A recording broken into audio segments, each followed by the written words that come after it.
7th India water week में प्रमुख रूप से उपस्थित उत्तर प्रदेश की राज्यपाल आदरणीय श्रीमती आनंदीबेन पटेल जी, उत्तर प्रदेश की माननीय मुख्यमंत्री श्री योगी आदित्यनाथ जी, केंद्रीय जल शक्ति मंत्री श्री गजेंद्र सिंह शेखावत जी, जल शक्ति राज्य मंत्री श्री प्रहलाद सिंह पटेल जी, विश्वेश्वर टुडू जी, सामने बैठे हुए सभी मंत्रियों, एमपीज, एमएलएज, सभी महानुभावों, अन्य गणमान्य अतिथियों, इस सम्मेलन में भाग ले रहे देश विदेश के प्रतिनिधिगण, देवियों और स्वजन, सभी को नमस्कार।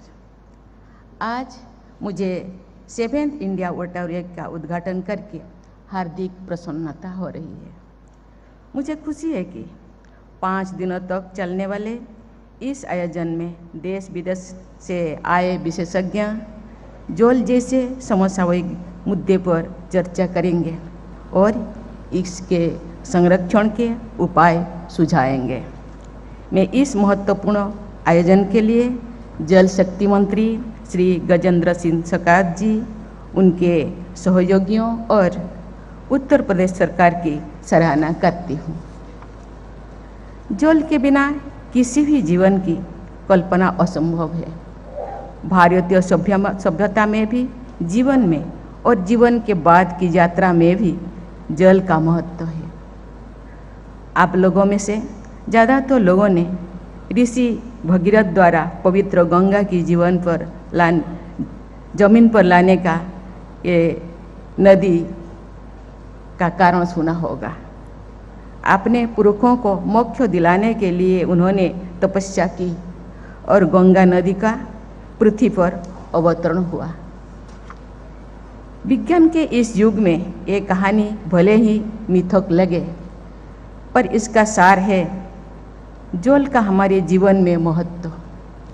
भारतीय सभ्यता में पानी का दैव रूप में जाना जाता है।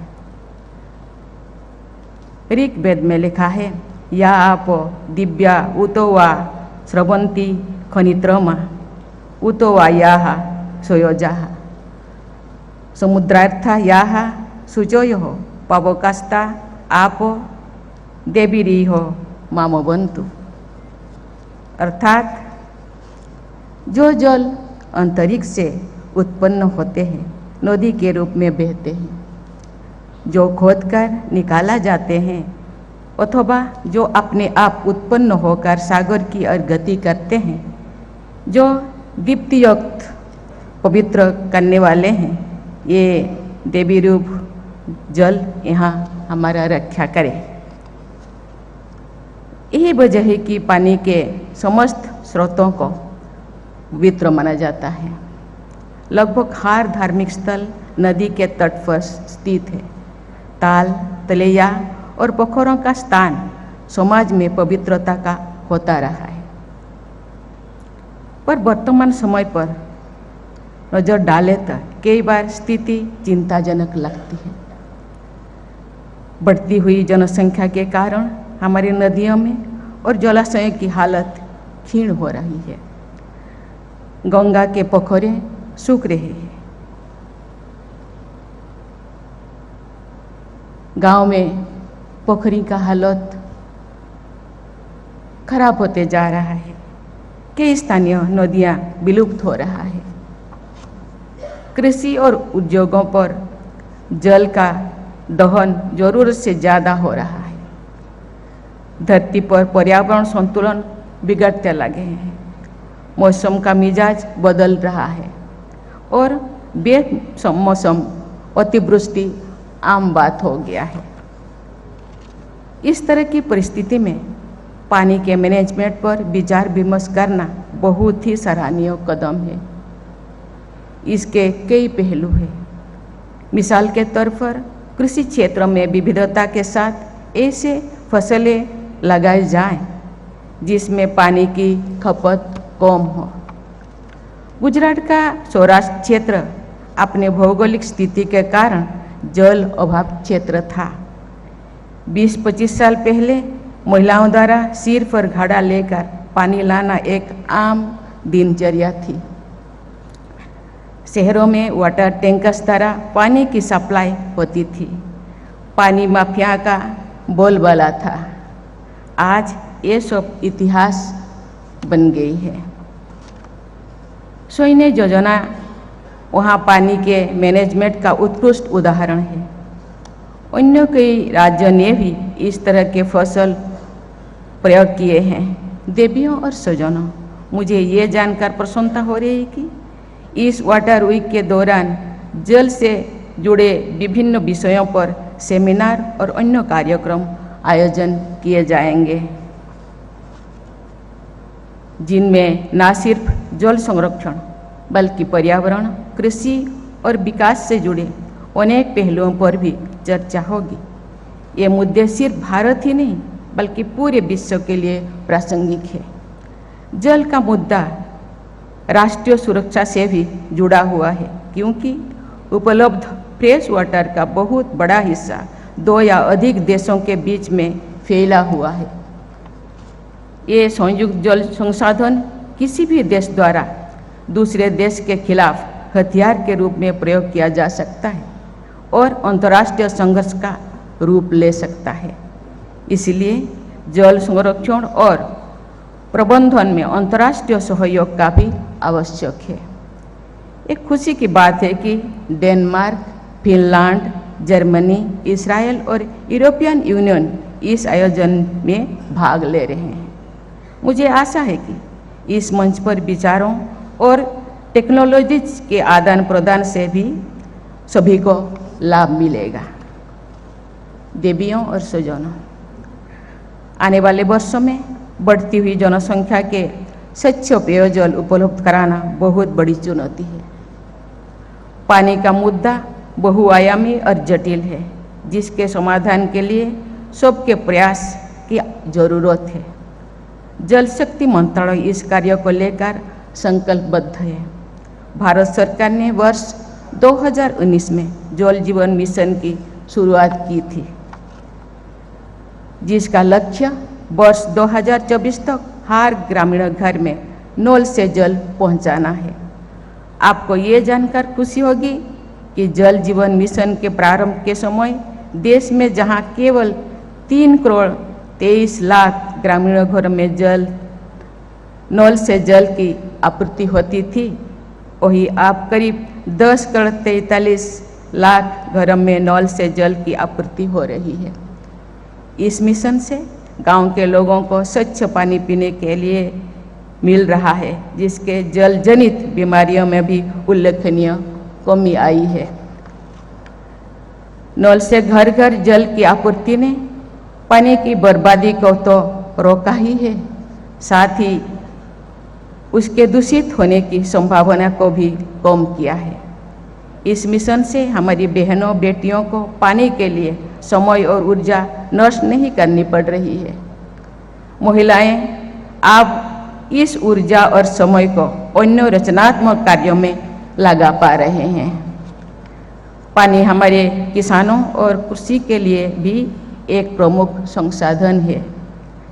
एक अनुमान के अनुसार हमारे देश में जल संसाधन का करीब 80% कृषि कार्यों में उपयोग किया जाता है। अतः सिंचाई में जल का समुचित उपयोग और प्रबंधन जल संरक्षण के लिए बहुत ही महत्वपूर्ण है। वर्ष 2015 में शुरू की गई प्रधानमंत्री कृषि सिंचाई योजना इस क्षेत्र में एक बड़ी पहल है। देश में सिंचित क्षेत्रों को बढ़ाने के लिए ये राष्ट्रव्यापी योजना लागू की जा रही है। जल संरक्षण लक्ष्यों के अनुरूप ये योजना पर ड्रॉप मोर क्रॉप सुनिश्चित करने के लिए सटीक सिंचाई और वाटर सेविंग टेक्नोलॉजीज को अपनाने को भी परिकल्पना करती है। सरकार ने जल संरक्षण और जल संसाधन प्रबंधन को बढ़ावा देने के लिए जल शक्ति अभियान शुरू किया है, जिसके अंतर्गत पारंपरिक और अन्य जल निकायों का नवीनीकरण, बोरवेल का रीयूज और रिचार्ज, वाटर शेड विकास और गहन वनरोपण द्वारा जल संरक्षण और वर्षा जल संचयन को बढ़ावा दिया जा रहा है।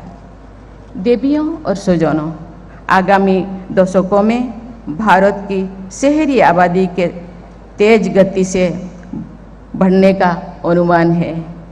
शहरीकरण के फलस्वरूप वाटर मैनेजमेंट और वाटर गवर्नेंस सिस्टम की आवश्यकता होगी। इस सिस्टम से जल का समान और स्वतः वितरण तथा रिसाइकलिंग जैसे कार्य प्रभावी रूप से हो सकेंगे। इन कार्यों को पूरे करने के लिए टेक्नोलॉजी की अहम भूमिका होगी। इसलिए मेरी साइंटिस्ट, टाउन प्लानर्स और इनोवेटर्स से अपील है कि वे इन कार्य के लिए अत्याधुनिक तकनीक विकसित करने का प्रयास करें। अभी हमने 2 जल योद्धाओं अकेले टुडू जी और हीराबेन जी के सफलता की कहानियाँ सुने। जिस प्रकार अकेले टुडू जी ने अपने क्षेत्र में तमाम बाधाओं को पार करते हुए तालाबों का निर्माण किया और कृषि तथा किसानों के जीवन को बदला है। ये प्रेरणादायक है, इसलिए उनको बहुत बहुत धन्यवाद देती हूँ। इसी प्रकार हीराबेन जी ने जल संरक्षण और उसकी गुणवत्ता में सुधार के लिए उत्तम प्रयास किए हैं। इनके जैसे और भी असंख्य लोग हैं जो जल और पर्यावरण संरक्षण में सराहनीय योगदान दिए हैं। हम सब जानते हैं कि जल सीमित है और इसका समुचित उपयोग और रिसाइकलिंग ही इस संसाधन को लंबे समय तक बनाया जा सकता है। इसलिए हम सब का प्रयास होना चाहिए कि इस संसाधन का मितव्ययता के साथ उपभोग करें। इसके दुरुपयोग के प्रति खुद भी जागरूक रहे और लोगों को भी जागरूकता बनाए। मुझे उम्मीद है कि इस 7th वाटर वीक के दौरान विचार मंथन से जो अमृत निकलेगा और इस पृथ्वी के और मानवता के कल्याण का रास्ता होगा।